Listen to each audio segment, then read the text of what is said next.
Golden State Media Concepts Sci-Fi Podcast. Together we dive into the world of sci-fi and science fiction. From episodes of Star Trek, Star Wars, to The Walking Dead, Resident Evil, all the hot new science fiction movies from the backdoors of Marvel or DC. The Golden State Media Concepts Sci-Fi Podcast. You'll never look at science fiction the same way again.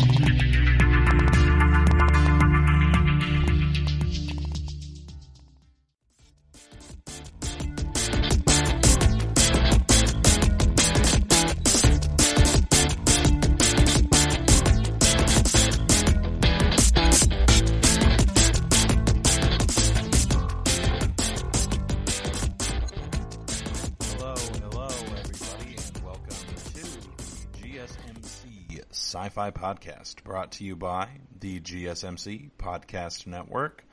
I am your host, Keith, and it is Sunday, which means things are happening that we're talking about.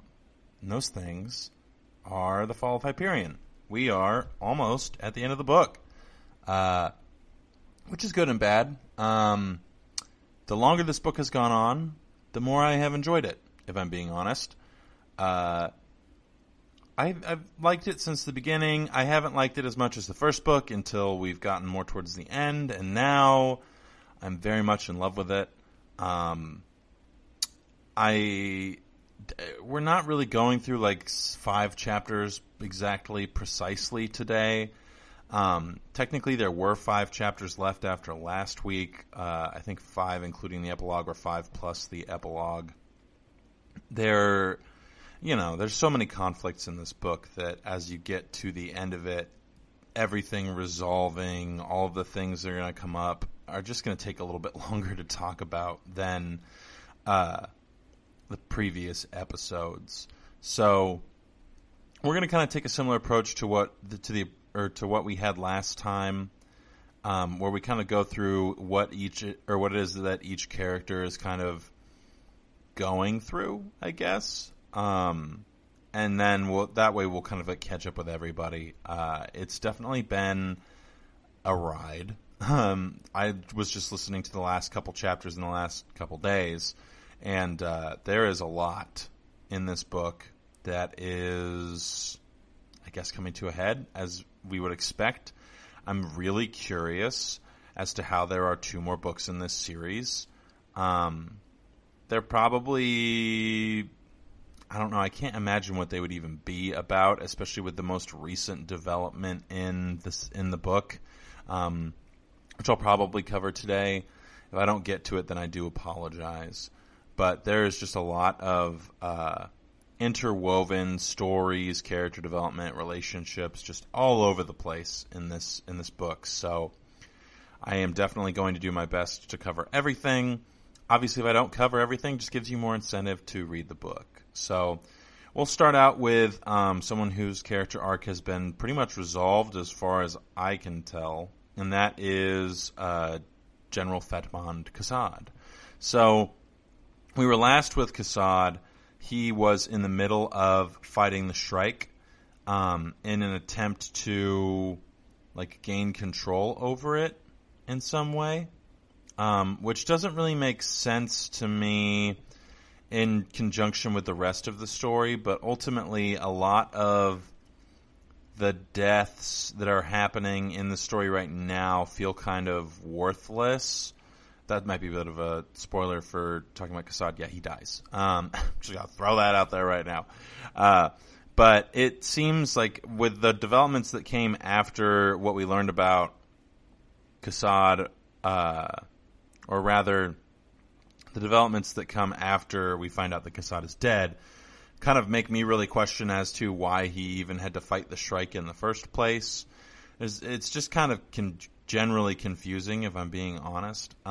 So Kassad, we get back to Kassad. He's still in combat with the Shrike. Moneta is under attack at this point. It's pretty much just all out battle. It started out as a one-on-one. the new Bushido type thing that really appealed to Kassad, and now it seems like the Shrike has been able to bring about a nearly infinite number of simultaneous existences, and so now instead of it just being Kassad and the one Shrike, it's Kassad and his Shrike, and then everybody else who's there and their Shrikes. And the other people that are there kind of match descriptions, or match the descriptions of the ousters that we get from Theolane, Emilio Arendez, and the Consul, who are currently, I guess, in the ouster swarm, is I guess how you would phrase that. So I think I have a suspicion that these people who are from the future are the ones who are ousters, and they have figured out some sort of way to travel through time in the same way that the Shrike does. Not totally sure. But Kassad is fighting the Shrike. It's very poetic, very beautiful, very much similar to how or what was happening before, and then all of a sudden he gets transported to another time in the very distant future, and Moneta doesn't know him anymore. And she also doesn't know her name to be Moneta. She believes it to be a different name. And Kassad doesn't, Simmons doesn't reveal to us what that name is. I am suspicious that it's either the child of Bronlamia and the original Keats persona, or it's Rachel Weintraub. I'm not entirely sure if Kassad would have known it to be Rachel Weintraub. If she told him, because the scene basically is, the chapter starts out and says, General Fetmon Kassad died in battle, blah, blah, blah, blah, blah. And then, blah, blah, blah, blah, blah. Yeah, it does not do justice to Dan Simmons' writing. And then it kind of goes through the narrative of the battle where Kassad dies, which is basically on this battlefield where there's thousands of people fighting thousands of Shrikes, and he's fighting his Shrike, which I'm sure is a metaphor of some kind. It feels kind of like a weak metaphor in comparison to the other things that are going on in this book, so I'm not entirely sure how I feel about it, especially since Kassad's arc was one of my favorite arcs. It feels kind of disappointing for it to just end so abruptly, at least right now. Who knows? Like I said, there are 2 more books in this series, and there's also another 2 hours worth of audiobook for me to listen to as well. So it definitely is. It's probably not the end of Kassad's story, but it's at least the end of Kassad's life in this particular way. So he's fighting the Shrike with everybody else around him. He gets transported into the future, and he sees Moneta, and she gives him her real name, and Simmons doesn't tell us what it is. And then he continues to fight the Shrike and dies in combat with the Shrike, but apparently kills the Shrike with him, is the way that the description kind of makes it sound, because he's wrapped up in the Shrike's arms, but the Shrike isn't moving. And so to me that's kind of indicative of the fact. I don't know. It indicates, that'd be the right way to say that. It indicates that the Shrike died along with Kassad. So that's good, I guess, right? Even though that's just one Shrike, I don't know. The way in which time travel seems to work in this particular novel is a little bit interesting, because what doesn't make sense to me is that Kassad would have to fight the Shrike. But if the Shrike exists outside of space-time, then the Shrike always exists no matter what. It's an inevitability. Therefore, even if you could destroy it in one particular existential form, or existent form, then it would still exist in an infinite number of other forms, even if those forms were replications of the original form. But because the Shrike's existence is always absolute and inevitable, it would exist to the same degree every single instance of its existence. That was not an intentional rhyme, I promise. But that's neither here nor there. Well, actually, it is here or there. So, trying to describe time travel. Now, I will say in other chapters there is, and then other characters have said who have like knowledge, like Uman or even Severin, who has kind of like obtained some sort of divine knowledge, have made statements that there are multiple outcomes and there are multiple timelines, multiple futures. So, I'm not really sure exactly how we would want to qualify that. There's some indications throughout the ending of this book that there is a lot of like chaos theory, quantum physics theory, and other theories that are scientific in nature that are influencing the metaphysics and the ontology that Simmons is trying to portray as he has gone throughout these two particular novels, and I'm sure the other two novels will do something similar as well. But Kassad doesn't really have any kind of like divine intervention. He gets to be privy to this information about who Moneta really is, and then dies. He doesn't save anyone, which I found to be quite disappointing, and he doesn't even save himself. It seems kind of like really pointless for him to have done what he was doing. Ultimately, I think that if Simmons was trying to make any statements in regards to, what it was that Kassad symbolized, it might be that Kassad symbolized the idea of war, and ultimately war is pointless, I think is kind of what Simmons might be trying to get at. I'm not totally sure, but it would make sense because a lot of Simmons' other commentary has been it has had a lot to do with these things that we assume to be a necessary part of human history or a necessary part of civilization, and how really we don't need those things in order to experience the truest form of humanity. So I'm not entirely sure how I feel about Kassad's death because I haven't finished this book and I haven't read the other two books, so we'll find out exactly what happens there. It's not the first time that a character has died and then come back, so I wouldn't be surprised to see him kind of reappear in some capacity later on, but it did seem pretty final the way that he was depicted. But to be fair, I feel like the only characters who have really died are our Father Hoyt, who is not dead, but he exists in like this little cruciform thing, and DeRay has kind of is the consciousness that's interacting with the world right now. So Hoyt's not dead, but he's definitely not in the book anymore. And then, aside from Hoyt dying, we've had the Templar, the voice of the tree, whose name is escaping me right now. I'm rhyming a lot today, and I'm sorry. He has actually died, and we haven't heard anything else from him. Like, he died, came back, and then died a second time.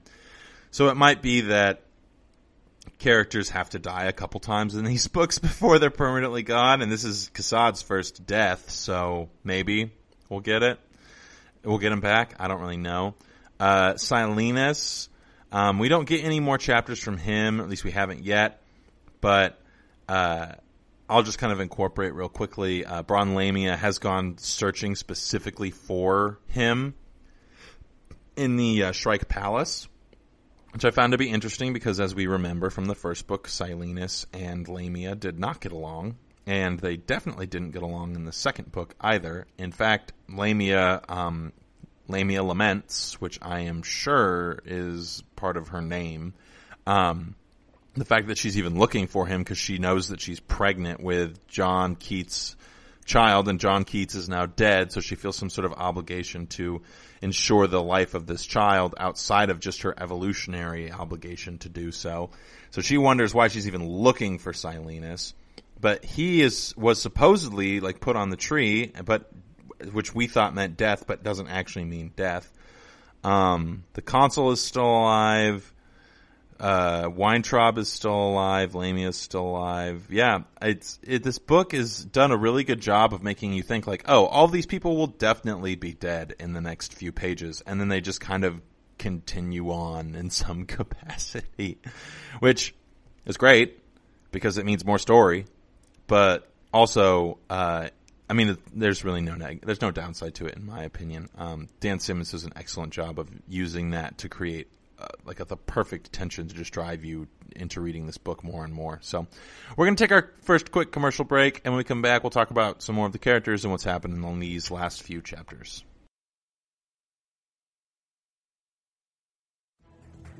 Want to find out what movies to go see? Then check out the GSMC Movie Podcast. It's your ticket to the latest movies, whether it's a new blockbuster event, romantic, comedy, or action flick. This show has got it all covered. They talk some what to go see now. Don't bother. What's hot on Netflix and everything in between. That's gsmcpodcast.com/movie-podcast. When it's all about the movies, it has to be this new show. Don't forget to like them on Facebook and follow them on Twitter. Visit gsmcpodcast.com for more info.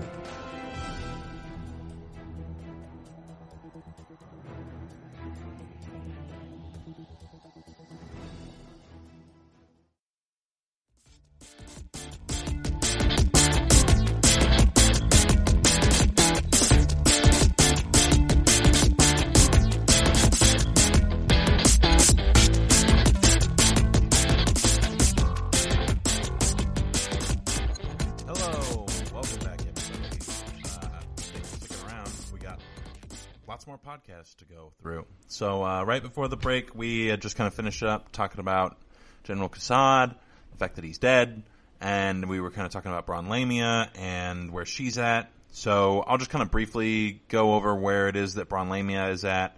She was traveling to the Shrike's palace. She had left Saul Weintraub behind. Saul is at the foot of the Sphinx. He keeps trying to get back in, but can't. There's a bunch of time tides, very descriptive language on Simmons' part, but ultimately no really plot movement there. He sees a person who's in the shadows of the tomb, but he can't get to that person, so I don't really know exactly what's going to come from that. It seems like Simmons is kind of teasing. Saul just seems to be kind of resigned to the fact that he just wants his daughter back. There's some sad musings about what it is like as a parent to lose a child, and then what it is like as a parent to watch your child become lost. And the language is very beautiful and moving, but ultimately, for the purposes of the podcast, it doesn't really give us much to talk about, unfortunately. There's a little bit of theology in there where it was Rachel Weintraub who requested to be given to the Shrike, and that really bothers Saul, of course, because, in the end, regardless of who requested it, it means he's giving up his daughter, and he's not thrilled about that. Neither would I, or I wouldn't be either. Yeah, neither would I be, if I want to phrase things confusingly. That rhymed. So, that's that. Then we've got back to Bron Lamia. So she goes to the Palace of the Shrike. She starts experiencing some time tides herself. It seems like Hyperion is kind of collapsing, which is a little bit weird. But the ousters are literally about to make planetfall, if not already starting to make planetfall. So it's kind of a big deal. And Lamia is still there. Everybody from the hegemony is still there. So I don't exactly know why it is that the ousters want to control Hyperion. That still hasn't been made clear, but they really want Hyperion under their control, which is, I don't know, pick your poison. Is it good or bad? Not totally sure. I'm not unhappy with that plot point. But they want control of Hyperion, so they're going to take it. I think it has something to do with them wanting to ensure that the Shrike is contained, because as we have found out, the Shrike is in fact an instrument of the Technocore, and the Technocore is not so great. We have confirmed that the Technocore has built a bomb that they want to use to destroy most of humanity, but they want humanity to pull the trigger on themselves, which has never really made a ton of sense to me, but that is kind of the way that Simmons has gone. Like I've said multiple times, if the Technocore wanted to get rid of humanity, and they had this bomb, and they can make cybrids. I don't know why they didn't just make a cybrid that could go detonate the bomb and kill off all of humanity. Why they insisted on humanity having to do it themselves, I think, has something to do with like the mythology of this of this universe, which I will cover momentarily. But Braun Lamia is in the Shrike Palace, experiencing time tides, which means she's like traveling around through time, and eventually she finds Martin Silenus, who is like plugged into a very similar apparatus that she was plugged into, which is interesting, and she is able to essentially karate chop the umbilical cord off of him. After which he immediately wakes up and says, "Hey, the Shrike's right behind you," and that's it for that chapter. So Simmons, thank you for that cliffhanger. I'm upset with you in that particular instance, because now I don't know what's happening with Lamia or Silenus, or even why she went back for him, or what's going to happen with Weintraub, why it is that you keep trying to tell us that you killed off these characters, but ultimately you actually didn't. That drives me a little bit bonkers. It is what it is. Like I said before the commercial break, it's nice to have that kind of like tension constantly moving us forward in like an interesting and unique way. So anyway, after Braun Lamia, I think the next logical person to talk about is probably going to be Severin. So Severin is stranded on Earth with Hunt, and Hunt has besieged? I don't know. He's begged Severin to attempt to make contact into the data sphere so that they can transfer a message to somebody so that they can come pick Hunt up, because Hunt does not want to be stranded on Earth or New Earth or duplicate Earth. And what we find out is that, so Severin travels into, well, he gets sick. I don't know if I mentioned that last week, but he has tuberculosis. There we go. He has tuberculosis. He's dying in the same way that John Keats died. He goes into the datasphere, and in the process of going into the datasphere, he enters into this place called the metasphere, which is like this in-between space of the datasphere and the megasphere. So there's a metasphere, and in this metasphere is like a bunch of swirling, they're not AI personas. I think it's the space where God exists in this universe, which we'll get to the way that God exists in this universe in a moment, because it's pretty genius, if I'm being honest. But Severin talks to Uman, who is one of the original ancient AIs. He's an AI Titan or a Titan AI or something like that. I can't remember exactly how it's phrased, but basically he, in the amount of time that he's been around, has acquired so much computing power, so much consciousness, so much power of consciousness to his being that he is like kind of like a demigod.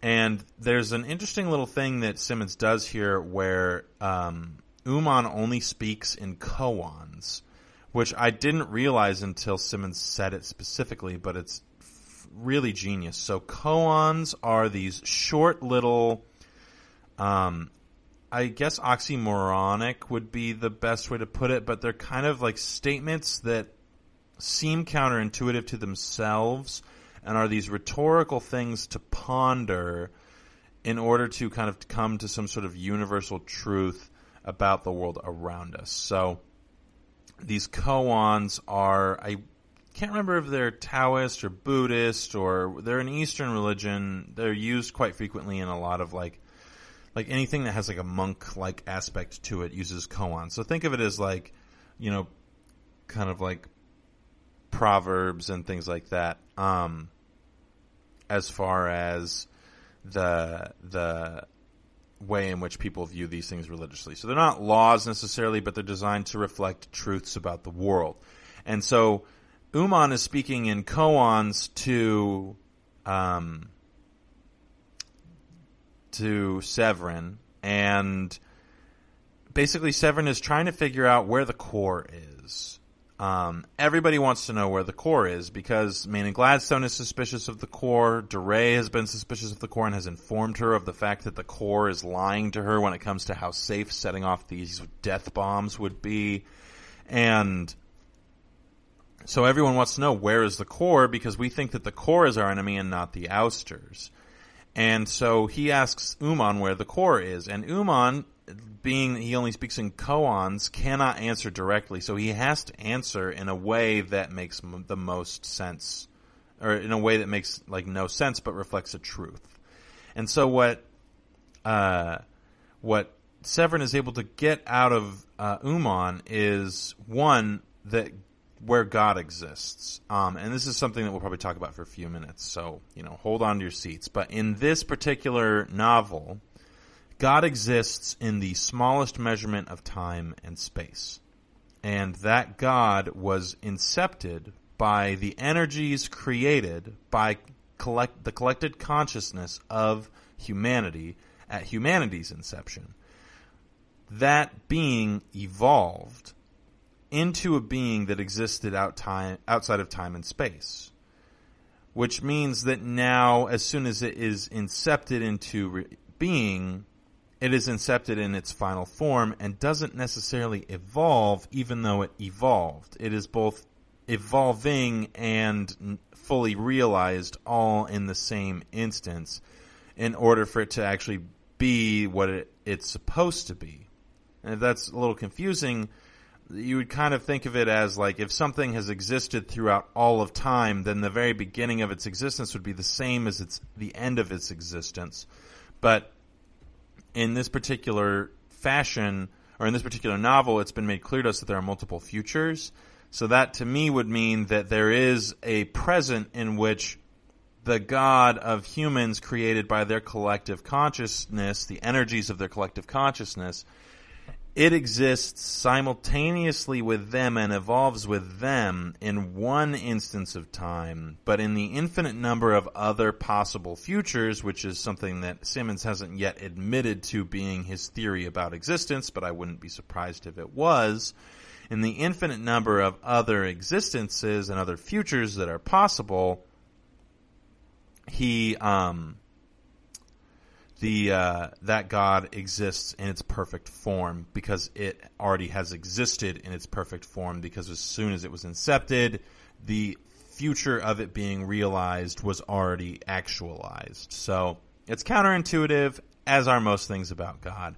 But this is something that Severin finds out from Uman, because Uman is trying to tell Severin that the core is trying to bait out the third element of that God that was created when humans incepted it into being. Because when humans incepted it into being, it was a reflection of humanity, and it was triune. It had three different elements.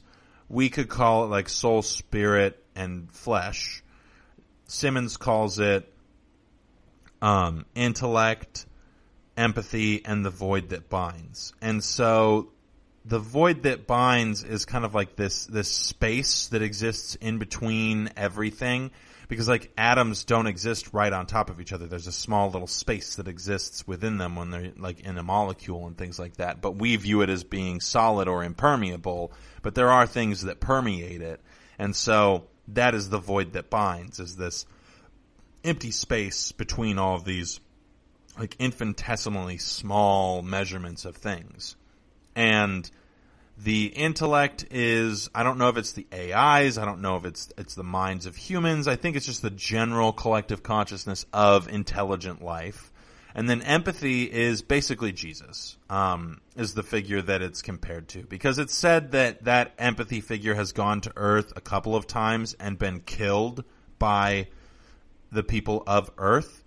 And in the later portions of Severin's stories, he is basically bemoaning the fact that in some capacity humanity needs to suffer the consequences of having killed the empathy portion of God's existence, having killed that thing's human form multiple times. They have to suffer the consequences of having done that, and that is in part some of the punishment that they will have to endure as they either are extinguished or have something else happen to them that is slightly more desirable, which, I mean, if they get extinguished, then that's really the end of the book, and there's 2 more books. So it can't be that they get extinguished unless Simmons is going to make us wait through like 4,000 more pages worth of book before he actually resolves anything.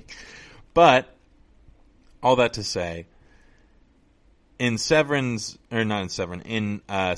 mind, and in this particular instance of metaphysics, he's arguing that God exists as essentially the ultimate reducibility of perceivable things. And so there's a scientific justification for how it is and where it is that God exists. And so what Uman says is that the core has tried to imitate or emulate this same idea.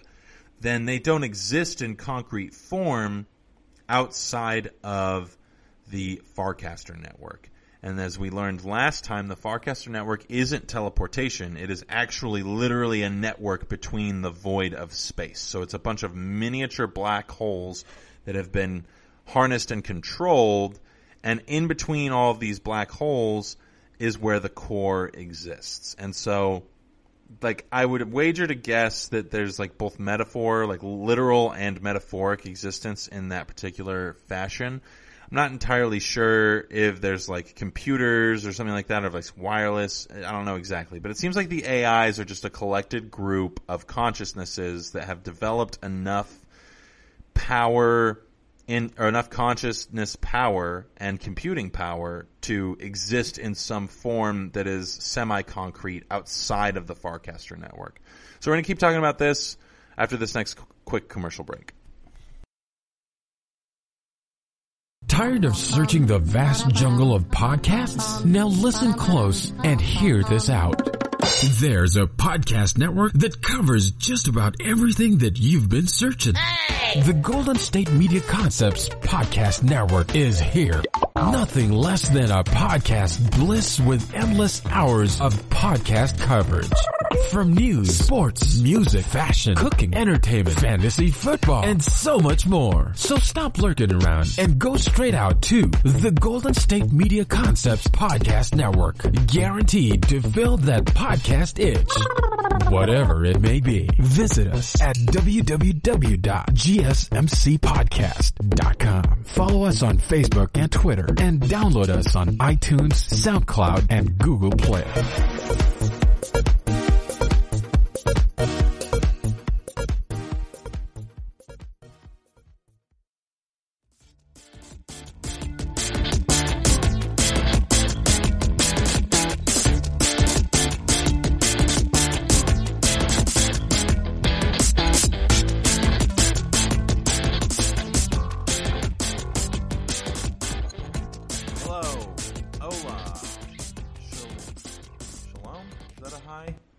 There was a song that I sang in 4th grade that had all of the greetings from around the world.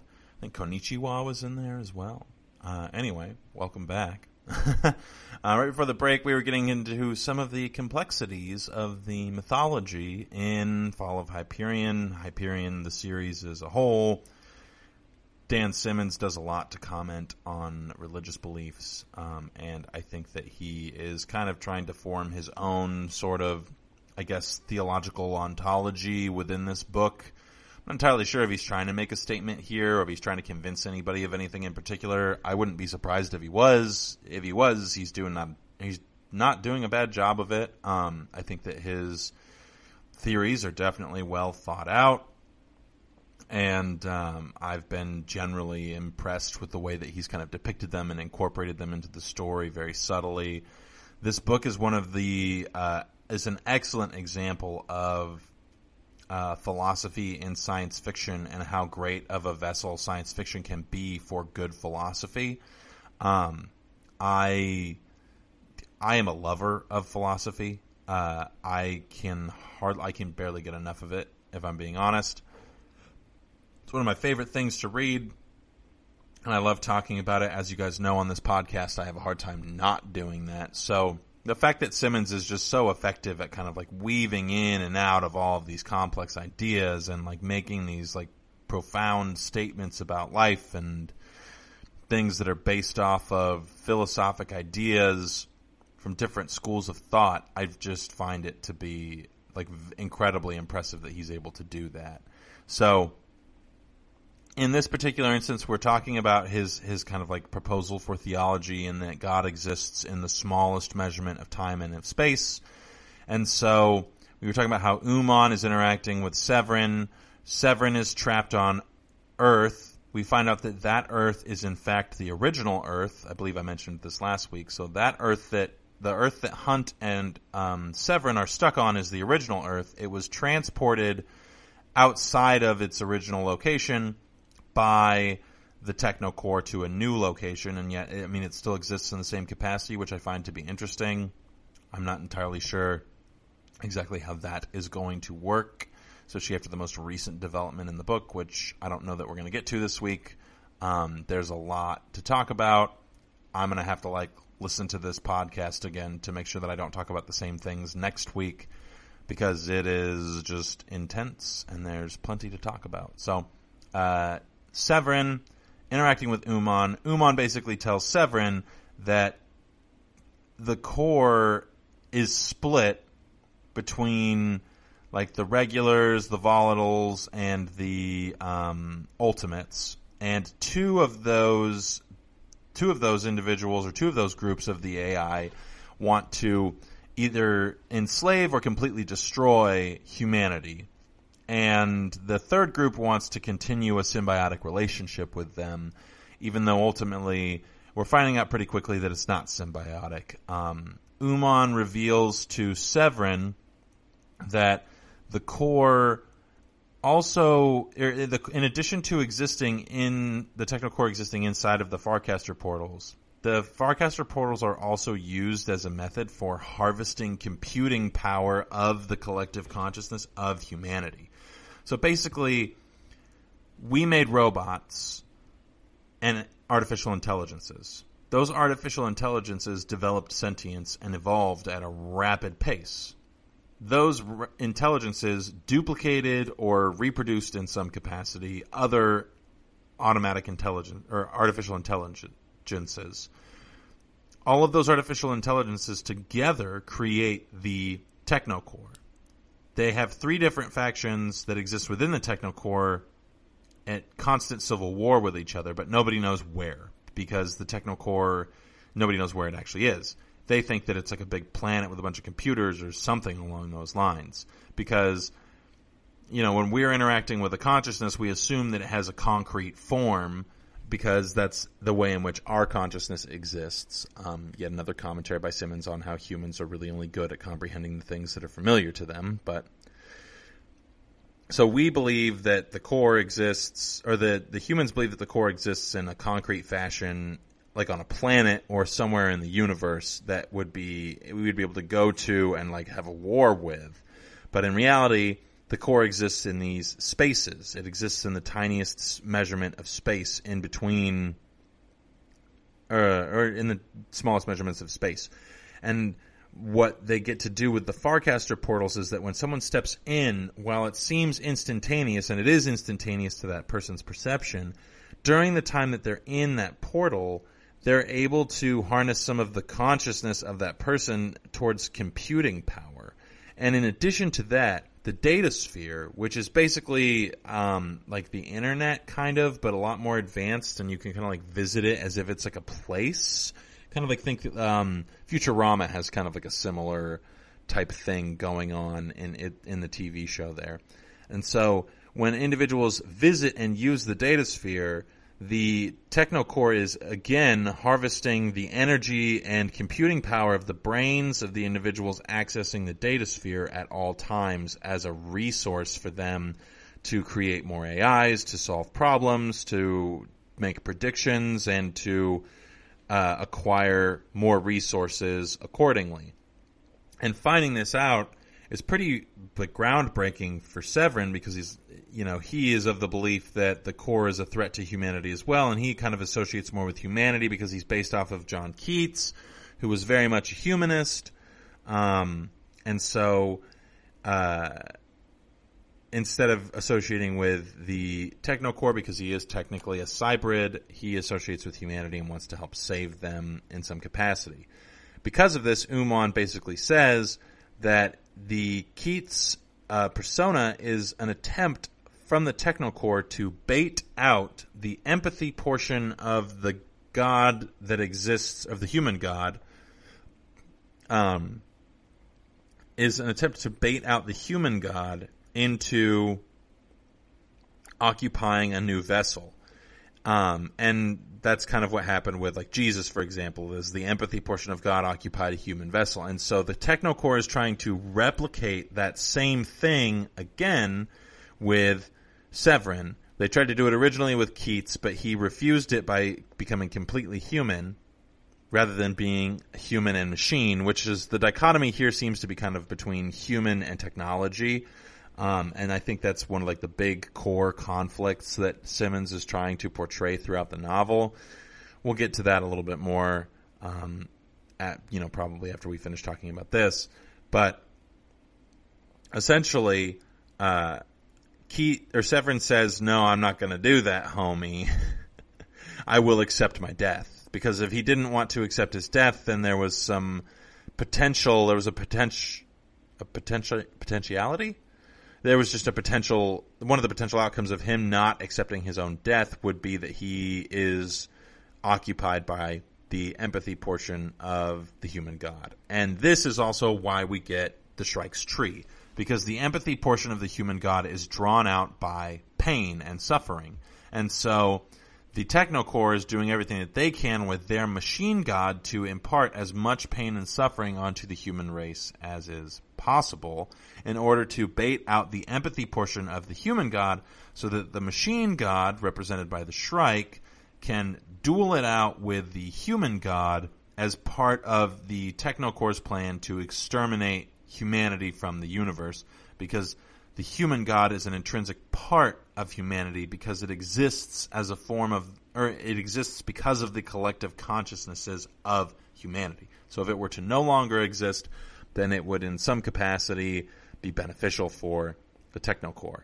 We also find out from Uman that there is one group of the AIs that has seized a little bit more power. I believe it's the Ultimates, who are the ones who want the ultimatum of killing off all of human life. And that's why the death bomb is a thing. I find out that Uman is actually kind of on the chopping block. So there's just kind of generally chaos everywhere at this point in the book, because the Technocore is in chaos because it's in the middle of Civil War. And then the web is also in chaos because it's in the middle of being invaded by ousters. So there's just, there's a substantial amount of plot that's happening right here, and everything's kind of interwoven together. And it's interesting that it's all interwoven together, and everything kind of is related to itself, because the way in which Simmons depicts the existence of the Technocore is as spiders among a slew of webs, or rats in the wall of a building. And so the building is the hegemony, and the rats are the AIs that exist in the Farcasters, in the Farcaster network. And the Farcaster network is a web. They literally call it the web in the book. And so they're kind of like the spiders on the web, preying on individuals that stumble into it. And so after getting this information, Severin figures out that he can communicate with people through dreams. But we don't find this out until later. So we get these weird revelations by individuals like Manny Gladstone and DeRay especially. They get these odd revelations that seem to come out of nowhere about information that is super important, but we don't know exactly, like, it's not communicated exactly to us that they're getting the revelation that they're getting. It's kind of communicated to us in the same way that, like, you know, all of the stories about dreams in the Bible are communicated. It's very, very image-based, not necessarily just straightforward someone saying something to somebody else, but it's very much like kind of shrouded in this like mystic presence, if you will. So I found that to be very interesting because, you know, you hear the dream and then all of a sudden out of nowhere these characters are making decisions that are a little bit out of character. I will say DeRay is the only one who I found it to be interesting what it was that Severin communicates to him, which is basically just run away, because apparently they, you know, as I mentioned last episode, DeRay was elected as the Pope and he was going to be sent back through a Farcaster portal. Now we know the Farcaster portals are tainted, so he's going to be sent back through a Farcaster portal in order to, I guess, go back to Pacha. I don't know why they would need him back there, but that was kind of the plan for him. So Severin instructs him to just leave the hospital, which he promptly does. It's a weird dream that's described to us as him kind of being like almost like feeling as if he's lucid dreaming. I think it's really cool that Severin is kind of able to do this, because the whole time that you're reading through a lot of these chapters, you're just kind of feeling like, okay, someone say something to somebody else. It's almost like if Shakespeare was better at telling us, or if Shakespeare was good at owning up to the fact that most of his stories rely on the fact that people don't communicate with each other, then that's how this story would kind of be. It's kind of like straightforward saying like, look, if these people could just talk to each other, then we would be able to solve this. But the problem is that there's all this interference causing them to be unable to communicate with each other. So that pretty much covers where Severin is at. We'll touch a little bit more briefly on him next week, because I want to get to talk about what's happening with Maynard Gladstone and the big twist that's happened at the end of the book, as well as what's happening with the console. And we only have one more segment left, so we'll get to that right after this quick commercial break. Watching TV has changed over time. Streaming has become the new norm. That's why Golden State Media Concepts television podcast dives headfirst to the world of cord cutting. Want to be on the loop of what's hot in Netflix? Or if it's not a preference, what about original shows in Hulu? We've got you covered. Join us as we fill in the blank and talk about movies to stream and what show you should be binging. This is the Golden State Media Concepts television podcast.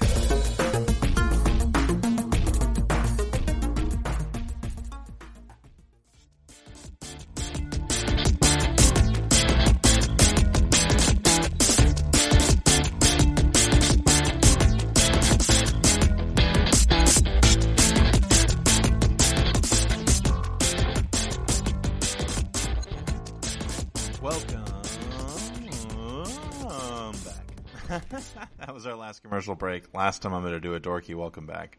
This week. Next week, I make no promises. Right before the break, we were just kind of finishing up. We spent quite a while talking about Severin, where the Technocore exists, and why that's important, what is going on with Severin, why he seems to be so important, what's going on in the core, and things like that. Now, the main kind of twist in this particular portion of the book comes from the Consul and his place in the story right now.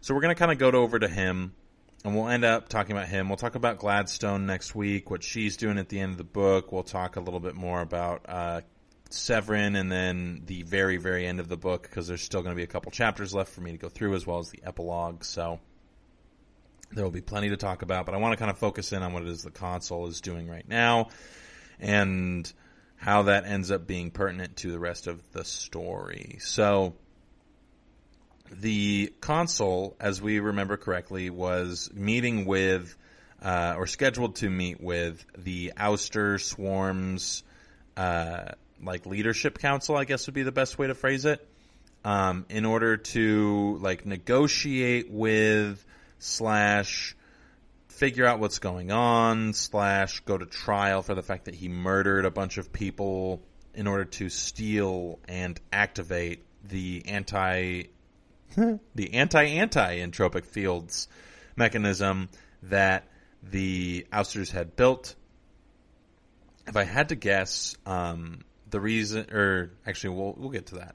So the Ousters meet with him, and the Consul asks the 5 things that Gladstone wanted to know. Where's the Technocore? The Ousters also don't know, so they say, we don't know where the Technocore is. We also think that they're a parasitic blight on humanity's existence, so don't worry, we're on your side there. Asks a couple other questions, and then gets to the question of, why is it that you're invading the web? To which the Ousters answer, we're not. Which was kind of like, jaw-dropping for me. And I was like, well, then who in the world? Oh, it's the Techno Corps. So the ousters say, what the ousters tell the consul is that the ouster fleet is only present at the Hyperion, or at Hyperion, because they only want to control Hyperion, because it is the one factor that is relevant to the differentiation of futures in this particular instance of time.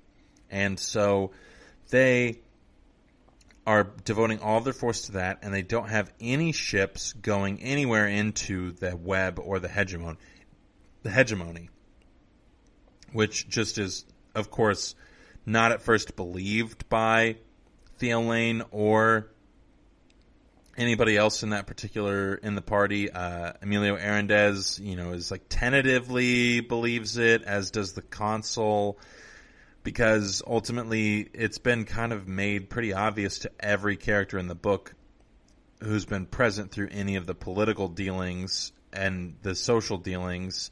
Cassad, not so much. He's kind of been in his own world. The same with Salinas. But essentially that the core is the biggest problem that is present in this current instance of humanity. So they are pretty quick to jump to the conclusion that, well, like, okay, then that means that the core is attacking the web, and they're just being blatantly obvious about the fact that they're going to exterminate humanity, and they are trying to convince us to use the death bomb. It just, honestly, I really like Dan Simmons' writing, and I hate to keep bringing this up, but it just doesn't make sense to me that the core would go through all this trouble to make it look like humans were the ones who decided to destroy themselves. I think in some capacity, if humans decide to destroy themselves, then it might draw out the human god, and that is one of the big MOs of the core, is to get the machine god as the only god, the machine god being represented by the Shrike and all the other AIs that exist within the void that binds, aka the web network of Farcaster portals. So I'm sure that that's a big part of it. That's a big part of why they're taking the approach that they are towards the destroying the planets. Naturally, none of the politicians know about this. Only the individuals who have been on the pilgrimage, who have been privy to this knowledge, and only Severin in addition to that. As well as, of course, the AIs all know about this, but they haven't revealed it to any of, like, the regular folk, I guess would be the right way to phrase it. Because as unique and interesting as Amanda Gladstone and all of the other senators are, they just don't hold the same place in your heart that all of the pilgrims do, because you didn't read a, almost 1,500-page book about each, or about all of these pilgrims who are on this journey, but you did read about the pilgrims for a long time. So you're very emotionally attached, as are the pilgrims to each other in a weird way. The relationship that you as a reader develop with the pilgrims is very similar to the relationship that they develop with each other, which I found to be super interesting and enjoyable. But regardless, back to what it was that we were talking about previously. Previously. I like the way I said that. So the consul meets with them. They tell him that it's not them who's attacking the web. The consul says, okay, well, how do you prove that? Okay, the ousters say, we'll prove it to you with, like, images of where our star fleets are, and, like, look, we have no vested interest in anything other than Hyperion. We're not interested in even dealing with the web generally. And then the ousters say, like, yeah, we would agree to meeting with Maina Gladstone. We would love to meet her on Hyperion, but we're not going to go to her because we don't trust the Farcaster network, even though we know that she does. And so it's kind of like an interesting little diplomatic exchange where they basically are saying, like, look, y'all don't know how awful it is that you guys have it right now, and this whole thing is about to go to crap because you are just completely and totally ignorant of what it is that's going on, and you should feel ashamed of yourselves, which is kind of the vibe that I get from these ousters.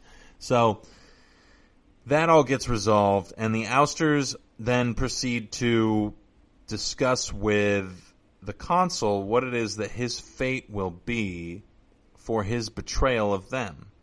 Because if we remember correctly, The consul is assigned by Gladstone to go interact with the ousters.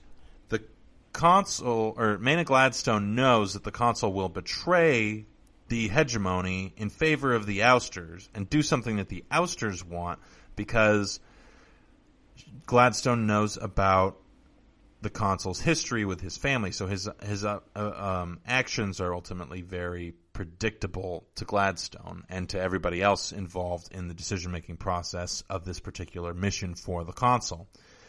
When the consul goes to the ousters and the colony and all that the ousters have, the ousters in turn predict that he will betray them based off of the way that he is operating. The consul is kind of similar to Severin or Keats in the fact that he's kind of like a hybrid of like simultaneous hatred for one, or hatred for and love for one particular thing. So he kind of exists in this like space in between of like, I'm not explicitly for the hegemony, but I'm not enough against the hegemony to where I won't also be loyal to them. And so the ousters knowingly allowed him to go to Hyperion and release the Shrike against the timing that they had originally planned, or with the timing that they had originally planned, knowing that he would in turn betray them as well. Because when he gets to Hyperion with the other ousters who are setting up this field, or this device to break down the anti-entropic fields, it's supposed to go off in 20 years. He murders the two people who are there with him, sets it off, and then claims that something else happened. I don't remember exactly what it is that he claims in order to kind of like get out of Dodge on that one. But that's what he does, is he betrays the ousters, and the ousters knew that he would do this. So they're going through the trial, and they say, hey, so you know you murdered these people, and the consul says, like, yep, okay, it's time to kill me now. I am ready to die. I've committed a crime. I murdered these people in cold blood. I had no intention other than my own self-serving thing. I really deserve to die. Just get it over with. And instead of killing him, they say you are punished to live.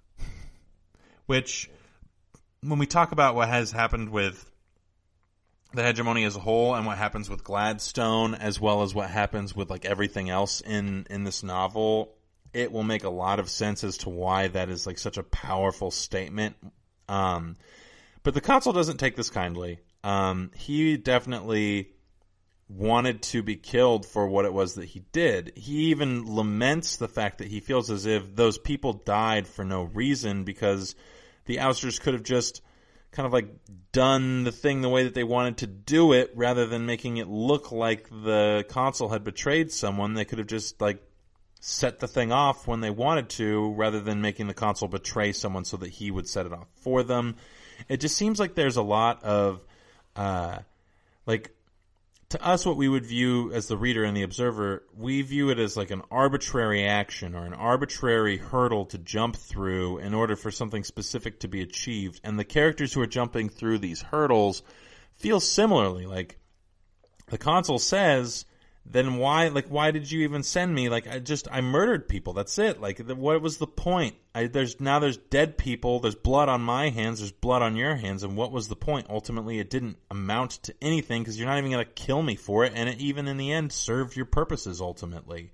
So why have me do that? And it's kind of the similar thing that I'm questioning with, why would the Technocore need humanity to do things in a specific way?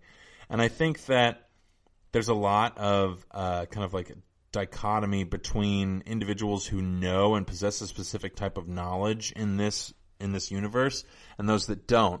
And to that point, I think that the ousters are actually, in some capacity, comprised. They have within their ranks individuals who have bypassed time, and who operate as like some sort of, not necessarily prophet kind of, but I guess harbingers would be a better word, but it's just that they know exactly what's going to happen. It's not a harbinger of anything. It's like, this is going to happen, so here's the deal. And like that, I find to be very interesting, because all these individuals who don't have that knowledge feel as if all these things are pointless, but the individuals who do have the knowledge seem to make like a huge deal about things happening in a very specific way, that serves their purposes ultimately and has like multiple steps and like things that we would believe to be arbitrary, like the anti-entropic fields being broken down 20 years in advance was within the scope, within the realm of possibility for the ousters' plan, and so it didn't make any sense for them to need the council to betray them in order to do it, unless it was for like the consul's benefit or the benefit of people that the consul would interact with. And that is kind of indicated by the ousters when they say, we have our own prophets and you're a part of that.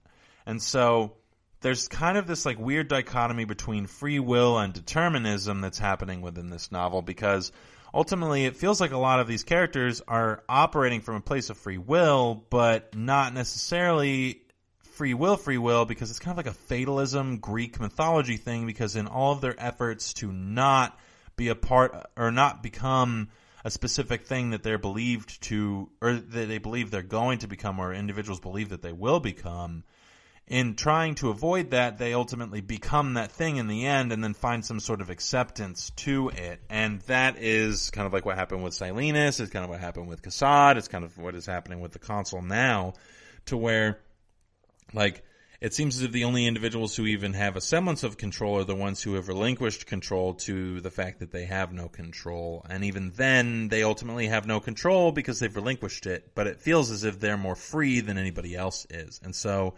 I found that dichotomy to also be very interesting. The consul, of course, communicates the information that he receives from the ousters to Maynard Gladstone, and that is where we're going to leave off today. Like I said, next week we'll pick up with Gladstone and what's happening with the web. There is plenty to talk about, I promise. So I appreciate you guys joining me today. I hope that you have been reading this book, maybe, ? Like I've said a bunch of times, I highly recommend it. I have really, really enjoyed it. If you've enjoyed the podcast, make sure to give us a like, 5-star review, follow us on Twitter, Facebook, wherever you get your podcasts. We're on there as well. Check out some of the other GSMC podcasts on our network. We think pretty highly of them as well. So thank you guys for joining me. We'll finish up Fall of Hyperion next week, and I will look forward to chatting with you all then, or chatting to you all then. Anyway, have a safe week, everybody. You've been listening to the Golden State Media Concepts Sci-Fi Podcast, part of the Golden State Media Concepts Podcast Network. You can find this show and others like it at www.gsmcpodcast.com. Download our podcast on iTunes, Stitcher, SoundCloud, and Google Play. Just type in GSMC to find all the shows from the Golden State Media Concepts Podcast Network, from movies to music, from sports to entertainment, and even weird news. You can also follow us on Twitter and on Facebook. Thank you, and we hope you have enjoyed today's program.